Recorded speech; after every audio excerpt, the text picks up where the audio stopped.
Bonjour, aujourd'hui on va voir dans cette vidéo la correction d'un exercice. L'énoncé est donner l'écriture exponentielle de z égale moins 5 plus 5i. Nous allons voir ensemble comment procéder. Donc dans un premier temps, nous allons rappeler la formule pour calculer un module. Donc le module est égal à racine carrée de a carré plus b carré. Ici a est égal à moins 5 et b est égal à 5. Donc on remplace module égale racine carrée de moins 5 au carré plus 5 au carré. Ce qui nous donne module égale racine carrée de 25 plus 25. Donc égal à racine carrée de 50. Donc on peut simplifier cela. Racine de 50 c'est égal à racine de 2 fois racine de 25. Donc racine de 25 est égal à 5.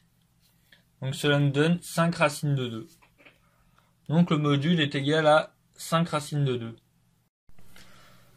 Donc après avoir calculé le module, nous allons calculer l'angle θ. Donc je rappelle les formules. Cos θ est égal à A sur le module et sin θ est égal à B sur le module.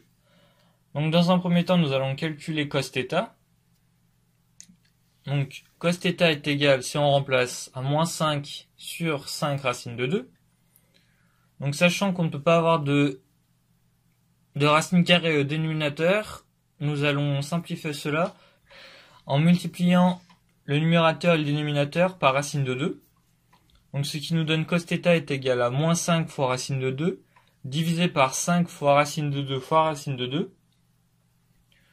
Donc racine de 2 fois racine de 2, cela fait 2.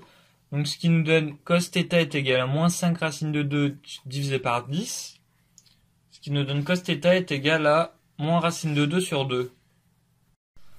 Donc ensuite, on va passer au sin θ. Donc sin θ est égal à B sur le module.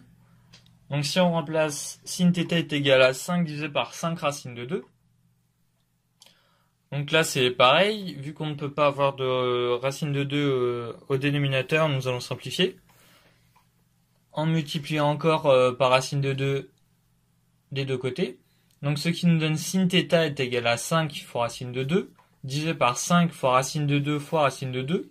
Donc racine de 2 fois racine de 2 est égal à 2.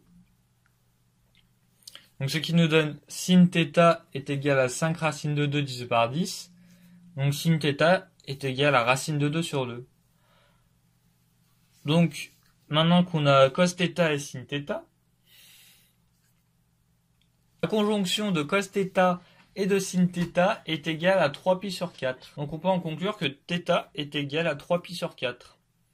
Conclusion générale, nous avons maintenant la forme exponentielle qui est z égale 5 racine de 2 fois exponentielle de i 3π sur 4.